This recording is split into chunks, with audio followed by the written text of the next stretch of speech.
Fam, what's good? It's your boy Thou, FamOverTV. I appreciate everybody tapping into the channel, showing love, liking, sharing, commenting, subscribing to the channel, all that good stuff. These videos are for entertainment purposes only. The video today, we're going to talk about the man in black. Yeah. Are they real? Are they fake? What? Y'all let me know. Make sure you like the video, man. Let's get into it. Fam over. For decades, people have reported encountering these strange men after they witness a UFO. In many cases, they show up at witnesses' houses in vintage black cars to ask bizarre and intimidating questions. There's also something strange about them, as they appear devoid facial features or are often sickly pale and act almost robotic with their movements. It's said that these are either government agents or aliens trying to cover up UFO activity. That is why many believe.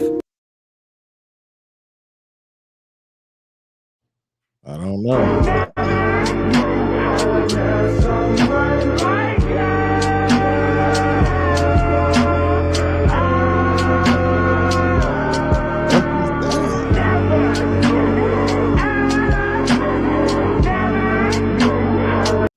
I don't know about that, man. Just У кого есть какое слово, кто на что претендует, мы готовы, мы открыты к сотрудничеству.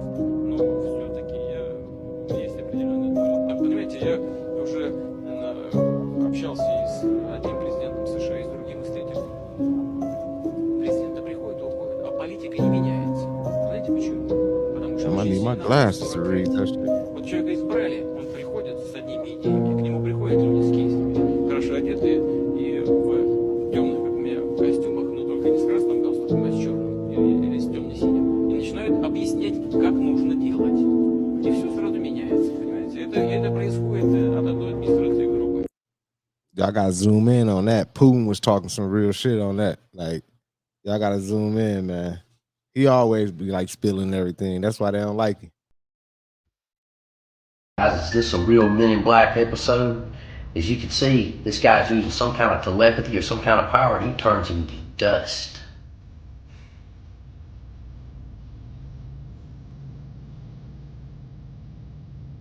He actually walks off to get a push broom. You'll notice that as he's returning, he has one. That look like a movie or something, man. I don't know about that. That's just... So tell me, do you think this is a real Men in Black episode? Does this guy know something he shouldn't have known? Tell me, what are your thoughts in the comments? I have to see that. I can't Look at this viral video. This was actually captured by a reporter from TMZ.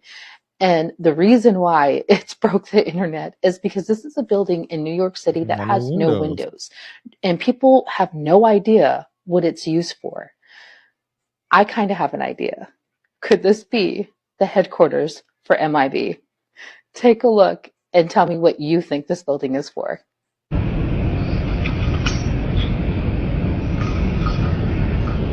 That's weird. A skyscraper with no windows.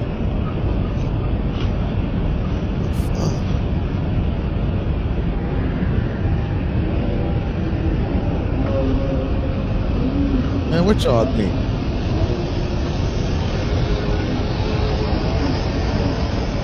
That's weird right there. Comment below. Make sure you like the video. Let me know what y'all think. That's weird. In the Sedona area, it would be best if I don't mention them just so that a bunch of people don't flood these areas, looking for stuff. Depending on what time of day and what day of the week that you go to visit one of these areas, you might find yourself getting visited by men in black suits in a black car that, according to several eyewitnesses that I've spoken to, can pop out of nowhere. These are people who fit the sort of classic Men in Black profile, like they're driving a car, a black sedan from the 50s. They're wearing suits, from the 50s. They're wearing hats, that are like mid 20th century. Skin's kind of pasty. Eyebrows aren't quite right if they have eyebrows. Ears aren't quite right if they have earlobes at all. Lips aren't quite right. Sunglasses. thoughts of the sci-fi movie franchise starring Will Smith and Tommy Lee Jones. But behind the silver screen lies a much darker story that goes beyond the realms of Hollywood. The legend of the Men in Black originated in the mid-20th century amidst a flurry of UFO sightings and flying saucer phenomena. These figures, clad in black suits and sunglasses, seemingly appeared after UFO sightings or extraterrestrial encounters, compelling witnesses to keep silent about their experiences. Their presence is marked by consistent traits: eerie pale skin, emotionless demeanor, and an ability to seemingly appear and disappear without warning. They would approach witnesses in an intimidating manner, demanding details of their experiences while radiating an aggressive aura of authority. Their vehicle of choice are usually black sedans, Buicks, Lincolns, or Cadillacs, often with untraceable government license plates. Witnesses attest to their perplexing behaviors, from confusion over everyday objects such as pens and food to the use of outdated slang, and that their behavior would change rapidly, from extreme secrecy to manic grins and laughter. Some researchers believe the Men in Black are in fact aliens themselves, set out to cover up any traces of alien activity on Earth, whilst others believe they are a secretive office of the US Air Force. Whoever they are, the hundreds of bizarre encounters with the Men in Black over the past 80 years is an intriguing and genuine phenomenon, adding credibility that our governments are involved in preventing the disclosure of extraterrestrial activity on Earth. Stuff regarding this woman getting hypnotized by a supposed alien.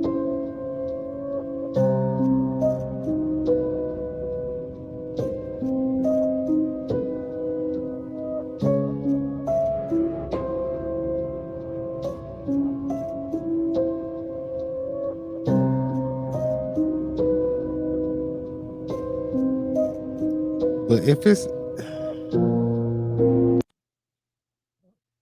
man, I don't know about that one. Y'all comment below. Let me know what y'all think. Make sure you like the video. I don't know. I'm just not. I'm not sold on that last one. Let's get it. Been telling y'all Will Smith ain't in all these movies for nothing.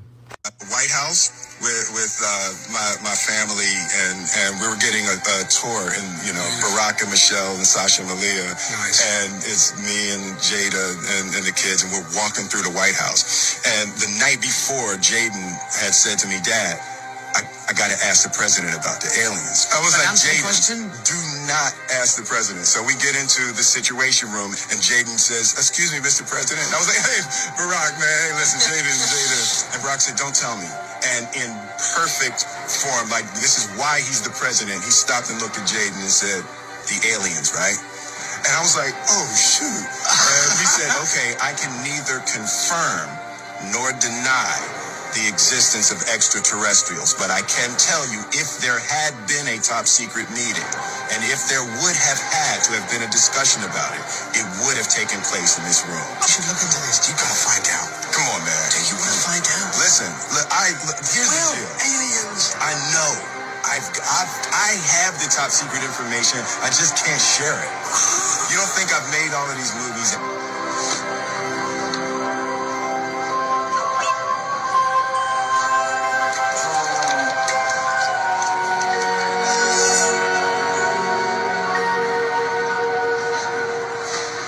Why do you think you're so comfortable here? Just about everybody works in the post office as an alien.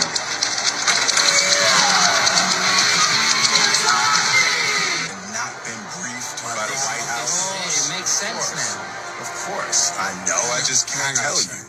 The Men in Black don't want you to know. In particular, since the mid-20th century, people all over the world have recounted experiences of unexplainable phenomena. Things they allegedly have seen, heard, and felt, whether intentionally or unintentionally witnessed. Often an authority would come under the guise of easing their minds and to let them know that everything was under control. Rather than offering answers, however, these Men in Black instead sought to sow doubt. What you saw was not what you thought it was. Albert K. Bender. Albert Bender's encounter with the Men in Black is one of the world's most popular. He was in the US Air Force during World War II, was the founder of the International Flying Saucer Bureau, and also the editor of a small publication called the Space Review. He became obsessed with UFOs and researched tirelessly for evidence to prove their existence. he made a series of discoveries that led him to believe that he'd finally found the truth about a serious UFO cover-up. Excited by what he had discovered, he wrote a report and intended to publish his findings in the Space Review. Until one day, he claims he was visited by 3 men dressed in black suits who warned him to stop his UFO research and threatened him with prison if he published his findings or told anyone else. Bender was so scared at how they knew of his findings and by the visit that he immediately shut down his bureau, closed his Space Review publication, and ceased all active involvement with the world of UFOs. In an interview with a local newspaper at the time, Bender said the encounter left him scared for his life and unable to sleep or eat for days after his meeting. It's been said that Bender was a changed man after the encounter. He They scared the shit out of that would dog. almost knock him out and refused to talk about what had happened. There was also a time when he received a strange phone call whilst alone one time. He answered, but no one was on the other end talking, but he could sense someone was definitely there. He said his head began spinning and throbbing, and he felt something telling him that he should stop messing around and researching UFOs. He then heard a strange humming sound before the call ended. A few years later, in 1963, Albert spoke more about his encounter with what he called the Silencers in a book called Flying Saucers and 3 Men in Black. But the details of what he revealed were vague, and the book was regarded as strange and unreadable. That revealed very little in the way of credible facts, much different from his intelligent publications before his encounter. It did show and start the theories, though, that some men in black could actually be extraterrestrials. It seems that if Bender did indeed have an encounter with those 3 men, they sure did keep him quiet and had a serious effect on him. He refused to discuss flying saucers with anyone, and those who knew him said he just wasn't the same man. Albert K. Bender took most of his secrets to his grave when he passed away in 2002. Hey, y'all need to go check out that movie. I mean, it's a series, not a movie. It's a series. It's on Amazon. Project Blue Book. And everything they were just talking about, that's exactly what the series is about. It's these men that go out and they talk to people that say that claim they seen like UFOs or different things, and they get them to change their story, or they go and alter the whole everything. It's crazy. It's good. Y'all go check it out though. But it's crazy, man. The Men in Black, are they real? Y'all let me know, man. Bridgeport, Connecticut, 1953. Albert K. Bender, the nation's top UFO investigator, receives a threatening visit that will bring his research to an abrupt and premature halt. Albert K. Bender founded the International Flying Saucer Bureau. This was during the big UFO flap of 1952, when flying saucers were witnessed over Washington, D.C. and many other areas around the world. And this organization blew up big within that first year. However, just a year later, he suddenly ended the International Flying Saucer Bureau, and people wondered why. And what happened was that he came home one night, went into his bedroom, and suddenly these 3 dark, shadowy figures materialized his wall into his bedroom. They were wearing the hats and the overcoats. They had glowing eyes, and they smelled like sulfur. According to Bender, Gotta be an alien. Communicated with him through telepathy, warning him to discontinue his UFO research and stop publishing his influential magazine, The Space Review. Afterwards, he became ill and didn't eat for 3 days. After this experience, Bender was repeatedly visited. He said they gave him headaches, they controlled him telepathically, and he ultimately gave up his UFO researches and stopped publishing the Space Review, in which he documented UFO sightings throughout the world.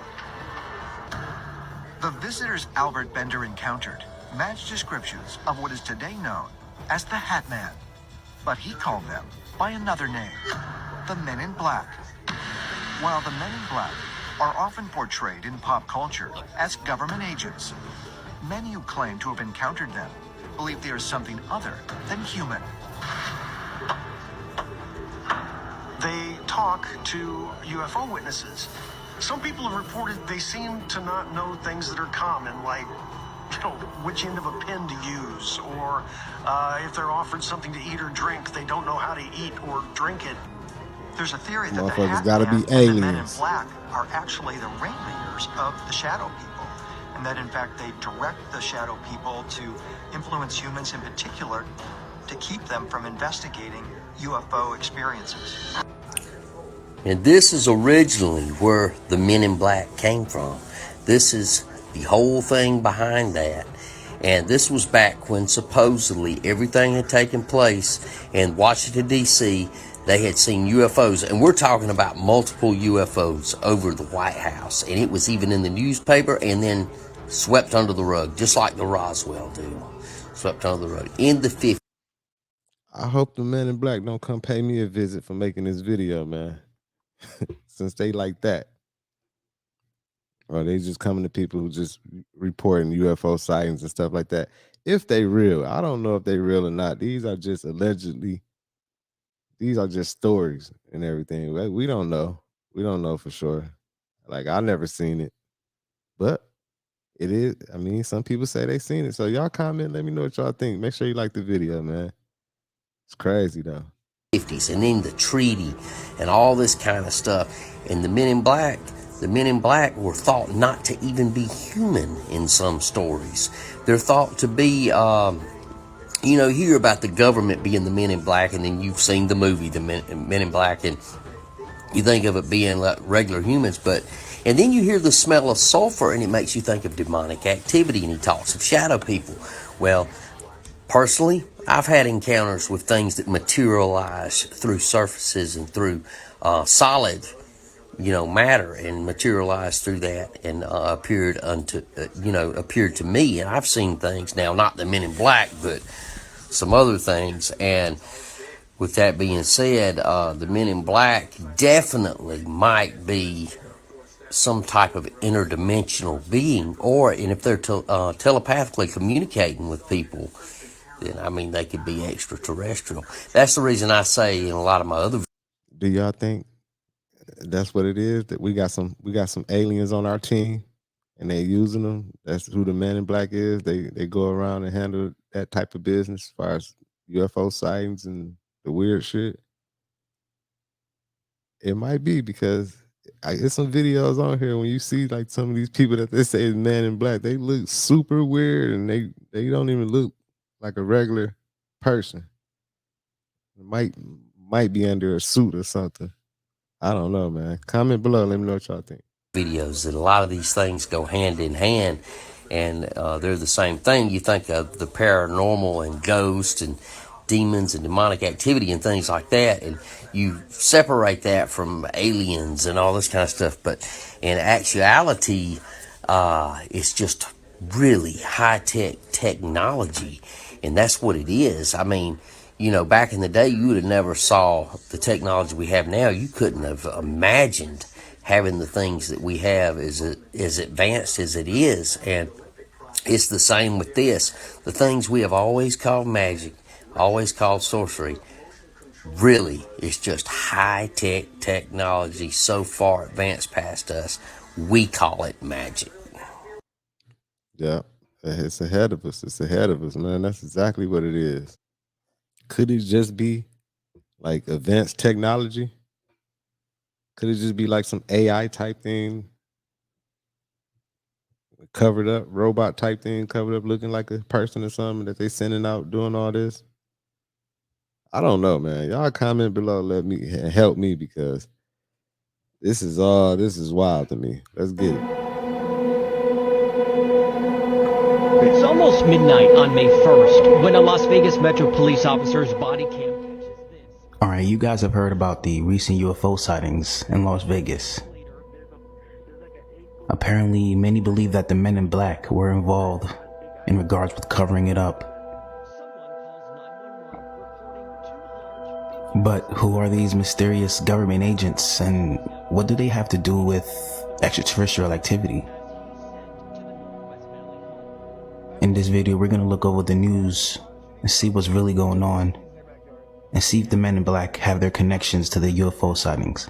Officers meeting up with the caller and his family. What'd you see? It was like a It was like a big creature. A big creature? Yeah, like around 10 feet tall. I'm not going to BS you guys. One of my partners said they saw something fall out of the sky too, so that's why I'm kind of curious. Did you see anything land in your backyard, or? They see like a big, that's what they say. They see like a big something with light. What I saw right now, I do believe in it. Police walk into the backyard to investigate, but Metro blacked out that part of the video because it's considered private property. What's clear? They're taking this call seriously. Hey, this might sound like a really dumb question, but did you guys see anything fall out of the sky? Asking others what they saw. I would normally discount it as nothing. However, seeing as one of my partners said they saw it too, only reason I'm actually investigating it further. That investigation turning up no concrete answers as of Wednesday. Whatever or whoever fell into that yard, long gone within minutes. Oh, hey, if those 9-foot beings come back, don't call us, all right? Deal with it yourself. I ain't dealing with that. Something definitely happened, for sure. Y'all comment, let me know what y'all think about that situation. And when we talked before, we didn't know a bunch of this other stuff, like the broken leg that was hanging in an awkward position and the eyelashes, and we took video, yet no one has seen the video. This business about police coming to the house afterwards with details like 2 sergeants, a couple of investigators asking to set up cameras, and then the cops say, no, we never did go back. It is one of the most bizarre cases, not the most bizarre that I've investigated. You summarize it very well. It starts out with some corroborating evidence. You have a 911 call. You have police taking the family seriously. In fact, I think they would still tell you today that most of them felt they were telling the truth. They seemed legitimately frightened. They were. But when you start digging into it, they start to have some inconsistencies. They told George Knapp, local Vegas reporter, that they had video, which you said, of course, was never mentioned in the beginning. The footprints, you don't think to take, photos of those, and it starts to kind of unravel, and then all of a sudden the family stops responding. Now, the media has descended. They found the location. They're, I'm sure, getting bombarded, and it's natural. Maybe you'd want to go into hiding. But let me stop it right there, y'all. Make sure y'all check out Project Blue Book on Amazon, because this is exactly what the type of stuff they was doing. Like they gonna try to discredit the family and say a whole bunch of different stuff to make it seem like it never happened, or just make it seem like they not telling the truth all the way or something. Just discredit them all the way. And this is how they do it. And in that series, it show how they be doing this. This is exactly how it was happening, man. Make sure y'all like the video, man. At this point, you'd also hope they'd want to just kind of clear the air once and for all. It's very odd because we've looked at it every angle we possibly can, except for maybe doing voice stress analysis. When you played the 911 tape, I was thinking maybe we should do that too. I'm a little disconcerted with the family said police. So apparently police came through and set up cameras at these people's houses. They were reported missing, and then now they're back on lockdown, according to this one right here. Report that the family said police came a couple days later and did this whole investigation, and the Metro Vegas police have said, no, we didn't. Can you tell me if you've investigated or reported on or witnessed any other incidents of these strange, X-Files like incidents where people arrive to investigate that apparently don't exist? I do think that's kind of, more in the realm of conspiracy. However, they had photos supposedly, and they released photos of the police being there. That should be easy to verify, but our sources are telling us nothing officially. No one officially went out to follow up. And so if it's not them, and they're seeing these SUVs driving around blacked out, it could be other people, media, onlookers, just trying to figure out what's happened. But I would say it's a very unlikely situation that we have a shadow agency there. Mark Berry is a retired Las Vegas Metro police officer who's also been working with Ben on investigating this case. So, Mark, you're the perfect person to ask about this piece that involves the so-called, Metro Vegas police going to the house days after this crash. A couple of sergeants, a couple of investigators, the family reports, and they didn't exist. The Metro Police are saying we didn't. Do we believe the Metro Police when they say they didn't? Or do we think that somebody did show up dressed as them? The Metro Police? Yeah, 100%. I mean, Metro's a great organization. Their officers are some of the most finely trained officers in the world. And, they handled it, in my book, they pretty much did what they could as patrol officers. The fact that the family said some sergeants came in afterwards and put up cameras, that's not protocol in any kind of unit within the department. We're not going to do that. Basically, when you show up on scene, once you gain that real estate, you're not going to give it up. So if you need to call in, they're there to look and get to the bottom of it as fast as they can. And they did go out back. They did see some, I guess you could call it evidence, but I also have dove into this a little bit besides talking to the officers involved. I used some of my air assets and were able to look out in the back of the yard and see the circular impressions that they were talking about.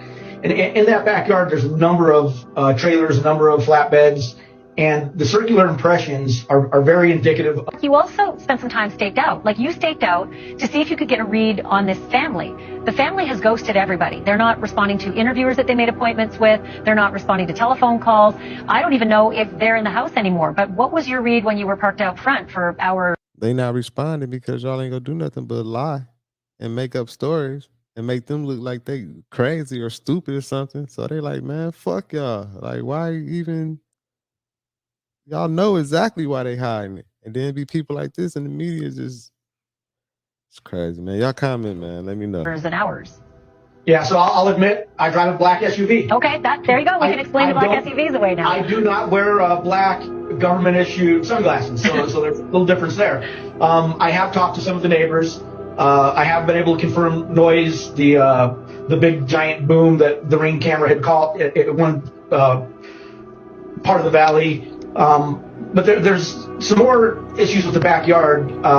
Again, I don't want to discount what they're saying, but the house has been dark. There has been no movement in and out other than onlookers going, by the house real slow, taking pictures. As far as movement in the house itself or in the rear, the backyard, or even in the trailers, it's been dark. And it's been dark for the last few days. So I'm sure that they may have left town. But, I don't know. They may just be laying low. And Mark, I'll tell you, there's a perfectly good explanation. They're freaking out over all this attention, and so they am sprayed, or, as others would say, they've been taken by the government, and they're being hidden away and interrogated. I mean, this is what the internet's lighting up. Ain't no telling what's going on. But the police are saying that they never went back to the house and never set up any cameras. So if the police didn't set any cameras up, but the family's saying police did come through and set up the cameras, it seems like this is another classic case of the Men in Black. Not the movies, right, but the real Men in Black. The real-life government agents who work in secret to keep any data related to alien encounters and UFOs under wraps from the general public. I honestly think they cover anything paranormal. But there are many tales of sightings of these agents and people who claim to have had direct contact with them in the past. It suggests that these individuals are portrayed similarly to government agents. Dating back to 1947, in Maury Island, Washington, Harold Dahl and Fred Chrisman, two fishermen, reported seeing 6 flying saucers dropping molten waste into a lake. Afterward, Dahl was visited by a mysterious man dressed in black, who warned him not to speak about the incident. That's the Men in Black. Air Force agents collected information about the sighting.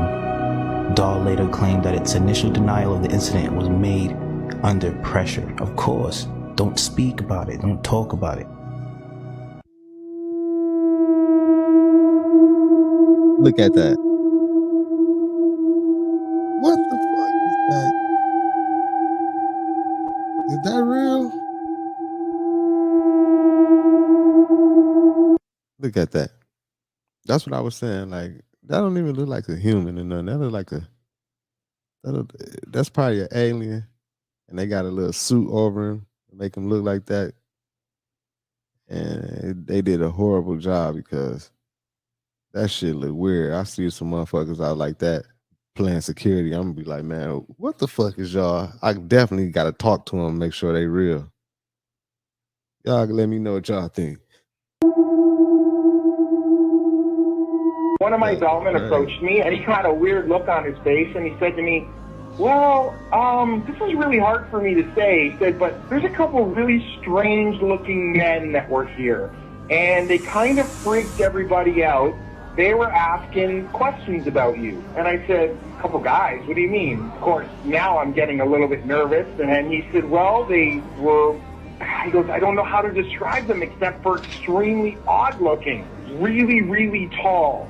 They were the exact same height, they were wearing the exact same clothes, and they had the exact same faces, like they were twins. They were wearing black suits, black trench coats. They had extremely pale skin.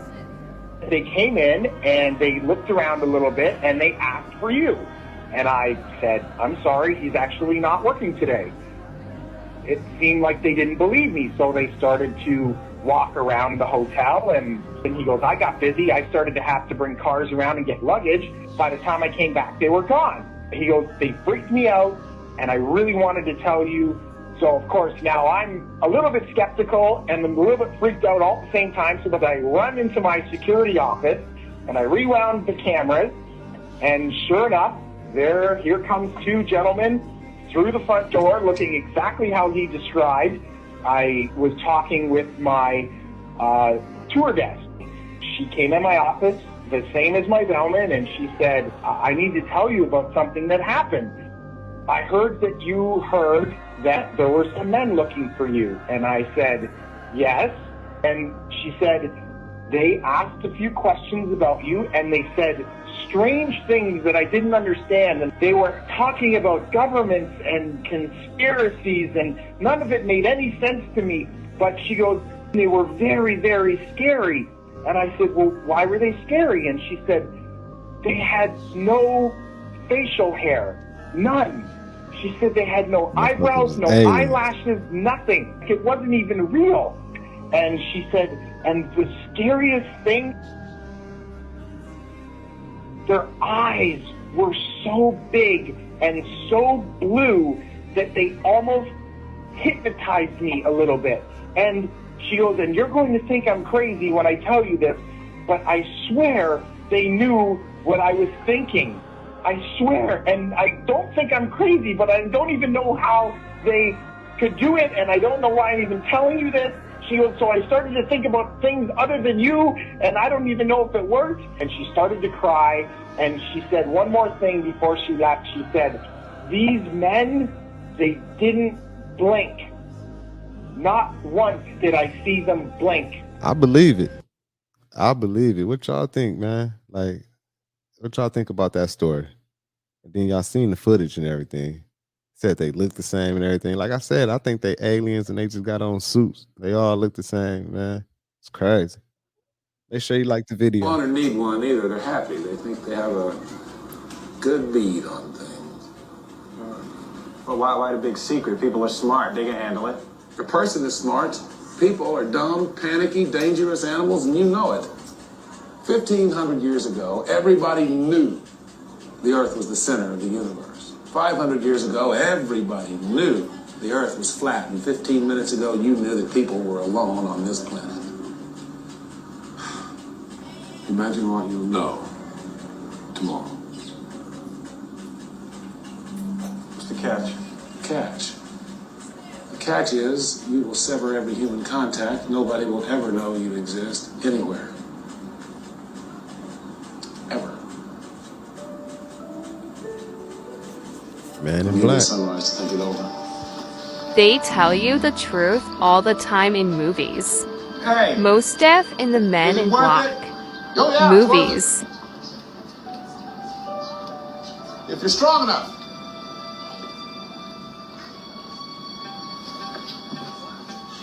The real Men in Black, they work for the Air Force Special Operations Group out of Fort Belvoir, and they are the real Men in Black. These are special intelligence officers, specially trained. In fact, there's a special unit within the Air Force Intelligence Service. It's called Section K, and these men and women are sheep-dipped. And sheep-dipped means that they're military. They discharge them from the military, they make them civilians, and they bring them right back into their same job. The reason they do this is because they don't have to follow the military protocols, the dress and grooming standards, and they can operate freely, more freely, outside the military channels. Tell us a little about their history and how they first appeared. Back in the 1950s, when the Project Blue Book was occurring, there was investigations going on both overtly and covertly within the intelligence service. Most of the overt investigations were done by Air Force intelligence officers, one of them being my uncle, Edward Doty. And they would go out and ask questions, collecting overt information about UFO sightings. And then there was a secretive part of the Air Force Intelligence Service. The Air Force Intelligence Service had field operating units, and they started in the 50s, and they're even more prevalent even today. What was their main agenda, and who did they actually, work for, or was it multiple three-letter agencies? Their mission was to go out and collect the secret stuff, the secret information about UFO sightings or a UFO incident that occurred, to collect photographs or debris, or get statements from people, examine the area where a UFO was sighted or landed, collecting evidence that's on the ground. And this was all covertly. So in order to covertly collect, they had to have disguises. And these guys were experts in disguises. Some of them were acting as plumbers, air conditioning repair people, telephone repair people outside a normal chain. They could easily talk to people. For instance, one incident that happened in Watertown, New York. These MIBs came out as electricians because of an incident that happened west of the community of Watertown, New York, in upstate New York. And this was in the 60s. The Project Blue Book investigators had already been there and collected information. But the two people that actually saw this UFO and took pictures, they wouldn't share anything with the Air Force investigators. So the Air Force sent in these two men who were posing as electricians, but they were the men in black. And although they weren't dressed in black, they were acting as this covert operating team. And they were able to talk to these people in a normal, everyday contact and ask them, hey, did you see something last week? Was there some kind of a UFO incident? Well, these people opened up to these two, and they obtained the photographs that the Air Force wanted. At what point in a mission do they actually show up? They come later. They come after the initial investigative team arrives. Either Project Blue Book investigators, or after that, the investigators that arrived on scene to collect the evidence or interview the witnesses to this. And then, depending on what information that the initial investigative team obtains, then the MIBs come in. Now, the story is that the MIBs are always there at every scene or every incident, and that's not true. These guys come in on legitimate sightings. They come in and get the real important stuff that the initial investigative team didn't get.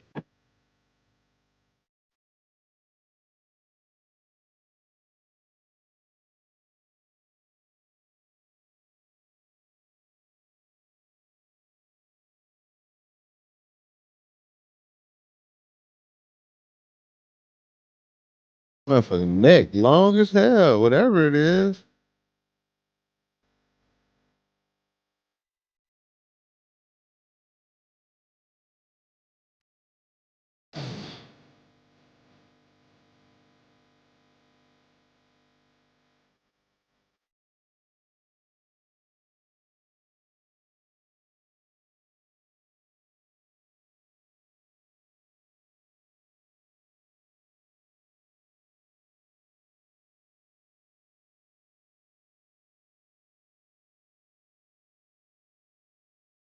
Man, look at that neck.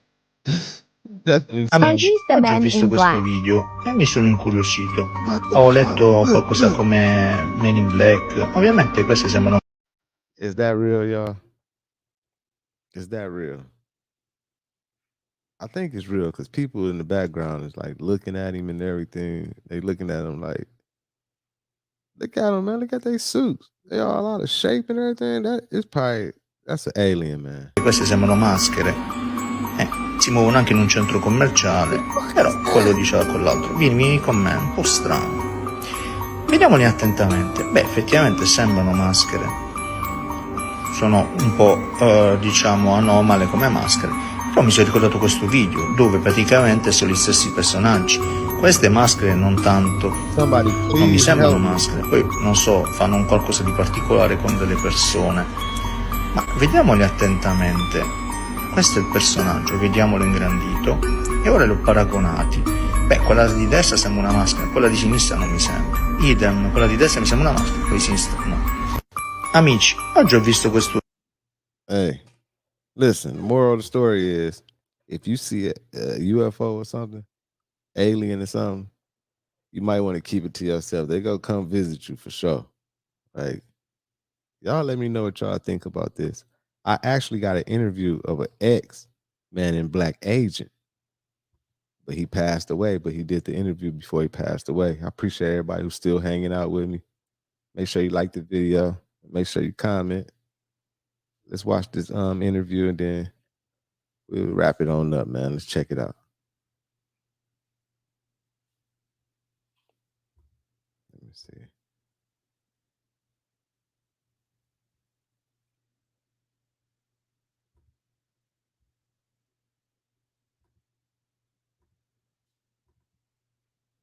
Here we go.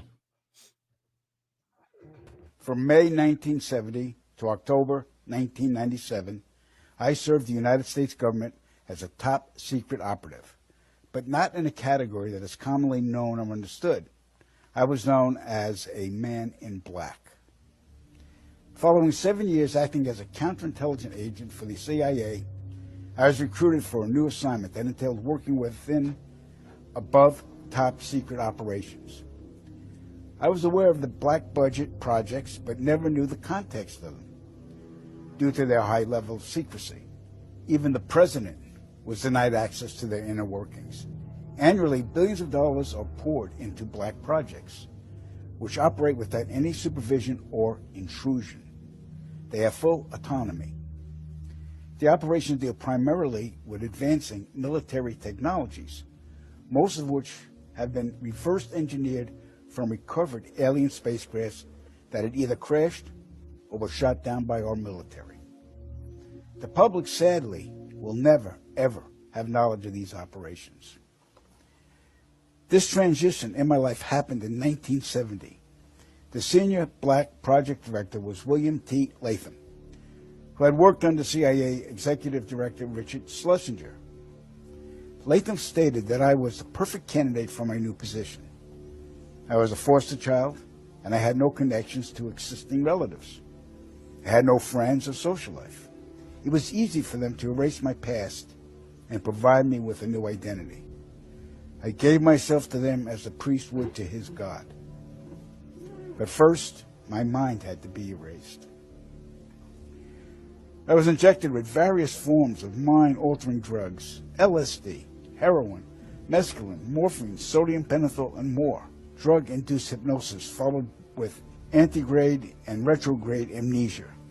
The goal was to program me to do two things: kill and forget. After 9 months of programming, I had become a man in black. What I later discovered was that not all the men in black were human. About a third were alien hybrids. I told y'all. The feature was the absence of whites in their eyes, giving the impression of empty eye sockets. This unsettled me, and it took months to adjust to the reality of alien integration. My assignments largely dealt with UFO sightings and crash sites.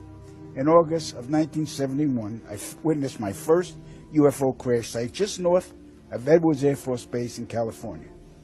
Inside the craft were 3 grayed humanoids, 2 dead, 1 still alive. Also in the craft was a human female abductee.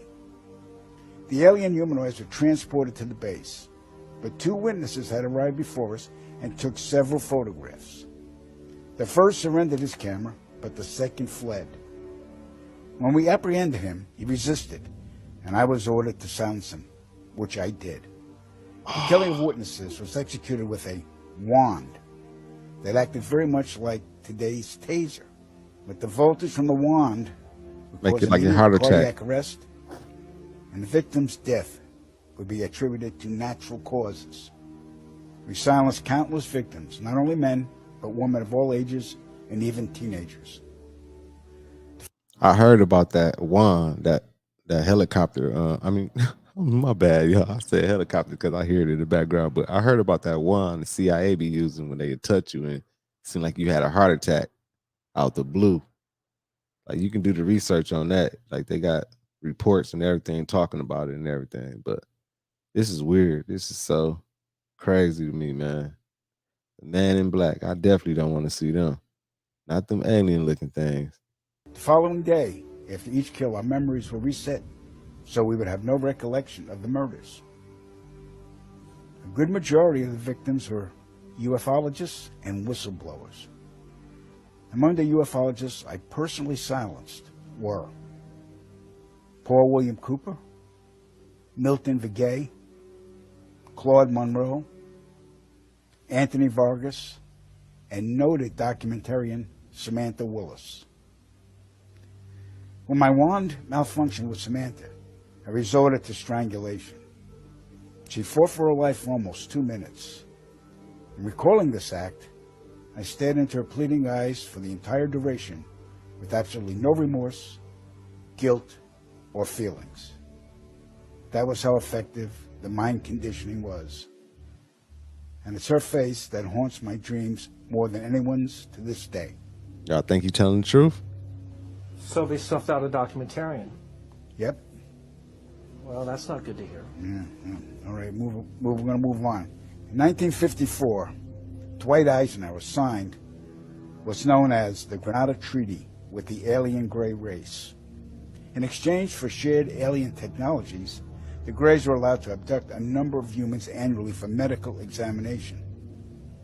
The Greys also demanded anonymity from the public. A short time later, human technology took a giant leap forward with circuit chips, fiber optics, and lasers. The Granada Treaty is still active today, but the number of human abductions has increased, despite objections from the world governments. Now, the really interesting part. Every year, at least 8 million children go missing in the world. I can attest that 1/3 of them are abducted by government operatives and transported to any one of the 1,477 underground military installations on the planet, then imprisoned for the remainder of their lives. The children are subjected to biological and genetic experiments, dissections, and mutilations performed not by human scientists, but an alien gray species.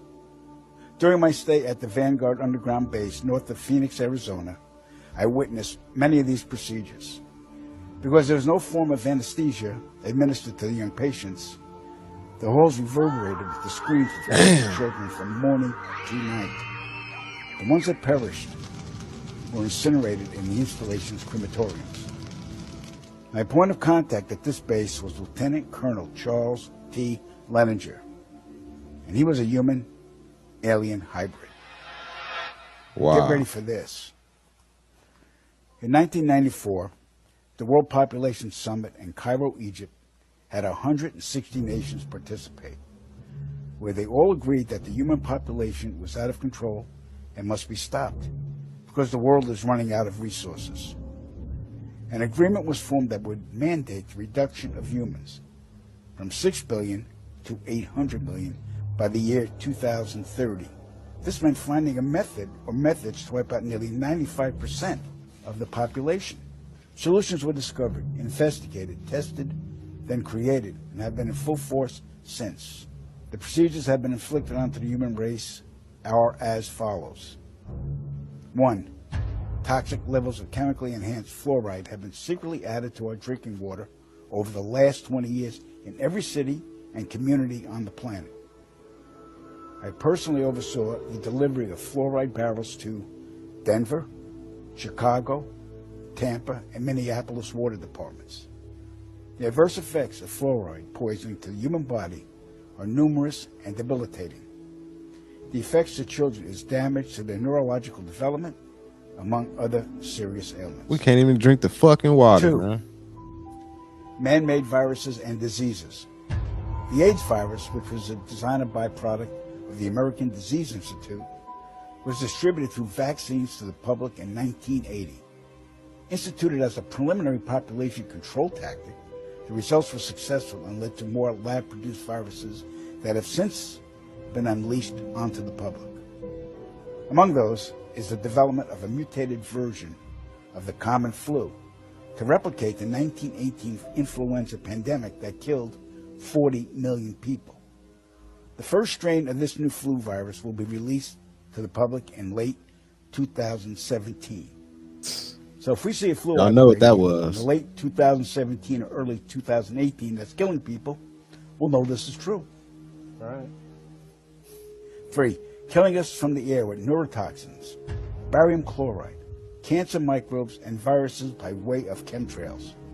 Released into the skies daily over all inhabited regions by military aircrafts. Right, I see them every day. The effects of these toxins are severe and over time lethal, causing respiratory ailments, cancer, damage to the immune systems, and sterilization in men. Since the chemtrail plan was implemented, sperm count in men has dropped nearly 50%. If this isn't reversed soon, the human race will face early extinction. Wow. Now the grand finale. This is some scary shit. In March 1997, an event known as the Phoenix Lights became the most infamous UFO sighting in history. A mile-wide vessel, clearly not man-made, flew slowly and silently over the state of Arizona and was witnessed by 10,000 people, including the governor of Arizona. They couldn't To hide date, it. there has been no reasonable explanation. But for every witness interviewed, the craft was as real as anything they'd ever seen. Their lives were transformed. They now believe. Man, after hearing all that, I just got upset hearing a lot of that stuff. What y'all think about the Man in Black, man? Like, they hide so much from us. Don't tell us the truth. Just put the blindfold on us all the time and just try to hide everything. But they can't keep on hiding it. Everything is about to start coming out. They can't keep hiding everything. They can't, because it's just it's like it's meant to happen. So y'all comment below. Make sure you like the video. Let me know what y'all think. That was weird. I got another interview of what the ex-Man in Black agent, but I don't want to put it on here. It's gonna be too long, man. I'll come back and do another one, man. I appreciate everybody who tapped in, man. It's your boy Thao, FamOverTV. Peace. Fam over.